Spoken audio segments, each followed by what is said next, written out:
Hey everyone, I'm Joey. I'm covering for Milo here on the patch notes for Borderlands. We're going to go over the weekly rewards for the new Wildcard mission, the location for Maurice's black market machine, and how to get there if you have not done the side quest that's required to get there, and also the new big Encore machine boss and location. So there's a couple things to go over here. First, we'll start with the update notes, and Gearbox says that the update is going to improve stability on PC, smooths out progression, and updates on the Gilded Glory Pack loot and rewards for more seamless experience. These are the minor updates for the week. I mean, it's pretty much just telling you that the boss for the weekly big Encore machine is moving to another boss. The weekly wildcard mission is a new mission. We're going to go over that later in the video. And Maurice's black market machine is moving. So we know all of this stuff. I'm going to show you where all of these things are and the rewards that you get from them shortly. So for the changes, in stability, they're addressing crashes tied to animation states, audio, and collision checks, address various GPU related crashes. For gameplay and progression, they have resolved an issue where the Rewards Center could stop working after claiming the Gilded Glory Pack rewards. They've addressed the progression blocker in the mission Talk to Zadra, where the objective could fail if players exited and relaunched mid-dialogue. They've corrected the doesn't own DLC warnings incorrectly showing up on non-DLC gear. This will be fixed on consoles in the coming days. Loot and items. Updated loot pools, so Gilded Glory Pack no longer appears in standard chests. And that's it for the changes.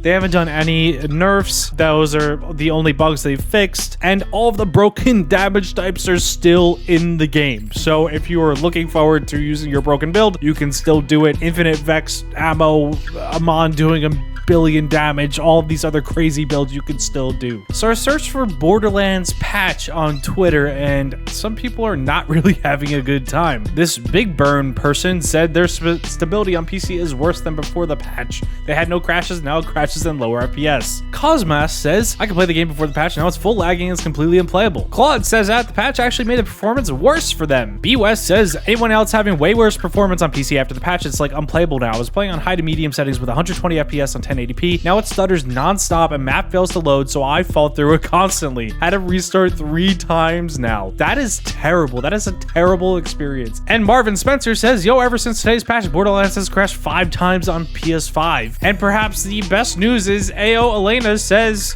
that co-op feels way smoother after the patch drop. So maybe they fixed a little bit of performance on PS5? I don't know. If you guys can comment below, please let me know if you're having issues, just like others have expressed on Twitter, whether on PC or console, and if you could help people out in the comments below. The other thing I would suggest is please, especially if you're on PC, go and check out mine and Milo's video on performance. You're gonna find a lot of fixes for crashing and stability, even after this patch. If it didn't work for you, if you're still experiencing those issues, there's a lot of problems with the shaders, and we tell you how to fix those. We increase your shader cache.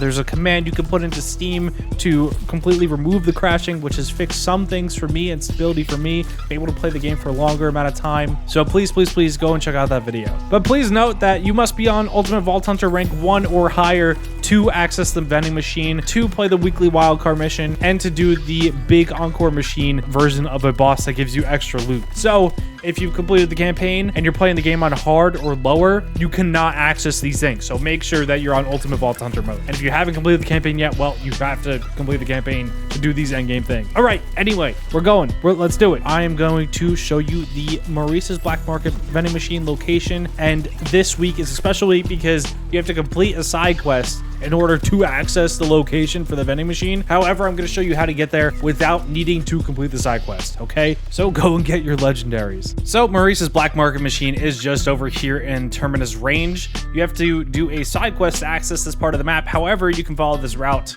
from the Heritage Opus safe house if you followed it exactly. So we're just going to jump out the back here and jump down. And we're going to go inside of this little hidden cave area, okay? So follow me this way, and we're gonna go underneath this little bridge thingy, and then behind this waterfall.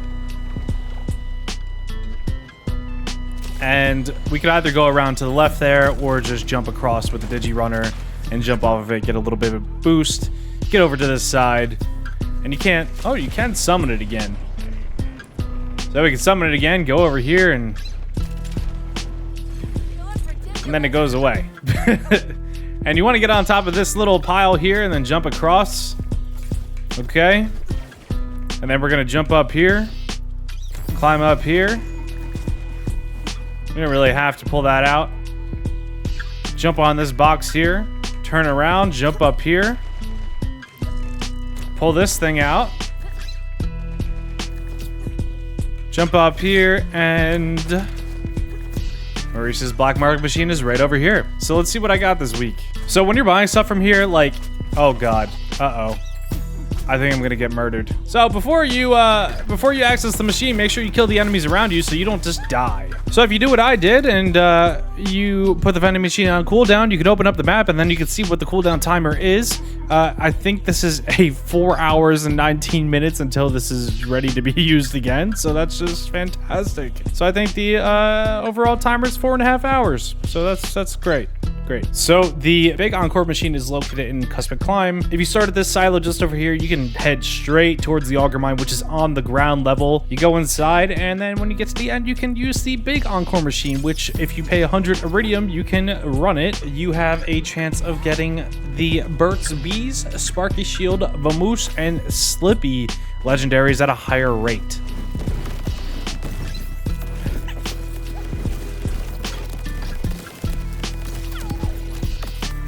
And note that with this boss, if you don't kill it fast enough, it's going to regenerate its blue shield. This week's wildcard mission is Shadow of the Mountain, and the modifiers are Healthy, Chainmaster, and Leaking, so we don't have that gravity well anymore this week, thank God. And yes, it's going to give you a guaranteed legendary every single time. And if you can, I would just teleport to the nearest safe houses or silos when going to different mission objectives, just to make it as fast as possible. So any objective that doesn't say to kill enemies outright, you can just run past the enemies. So that's exactly what I'm gonna do. Yeah, so this mission is just like put beacons down and open the doors. So yeah, don't really worry about any of these enemies as you play. And any items you leave on the ground, they're going to show up in your lost loot, and it's going to take precedent for more rare items. So like purples will override blues, and blues will override greens that are in your lost loot. And now you can't teleport back to the faction town because technically it's not unlocked yet. So you just kind of have to hit the closest nearby safe house. So yeah, the best way to get there is just jumping out of the silo and then hopping on here and following up the road up the mountain. Yeah, so that took me about 18 minutes. Alrighty, so the item is the Looming Hellwalker, whatever that is.